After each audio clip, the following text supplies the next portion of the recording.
আসসালামু আলাইকুম রহমতুল্লাহ। বন্ধুরা, এই দেখেন আজকে আমাদের বড় ভাই আজাদ ভাই আসছে আমার ছাদ বাগান দেখার জন্য। আর তার পাশাপাশি আজাদ ভাইকে আজকে কিছু দিব। ওই যে থানকুনি পাতা ঔষধি গুণসম্পন্ন আমার কাছে আল্লাহর রহমতে অনেকগুলি আছে। এই দেখেন, এই যে এই টব থেকে এগুলো এখন আজাদ ভাইকে দিব। আজাদ ভাই খাবে ইনশাআল্লাহ। আজাদ ভাই শারীরিক একটু হালকা অসুস্থতা ভোগ করতেছে। বাড়িতে কিছুদিন হাসপাতালে ছিলেন না? হ্যাঁ, আমি প্রায় ৪ দিনই তো ডায়াবেটিস হাসপাতালে ভর্তি ছিলাম।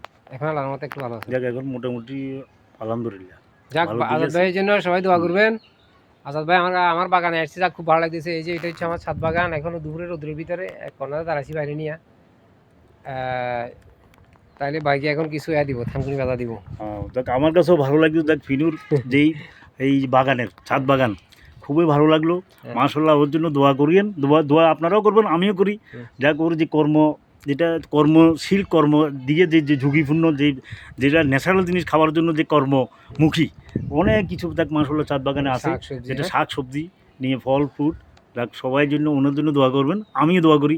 যাক আরও যেন তার এই ভবিষ্যৎ যাক উজ্জ্বল হয় এবং যেটা সুন্দর ছাদ বাগান আরও সৌন্দর্য বা বৃদ্ধি করতে পারে, এই আশা ব্যক্ত করি। আসসালামু আলাইকুম।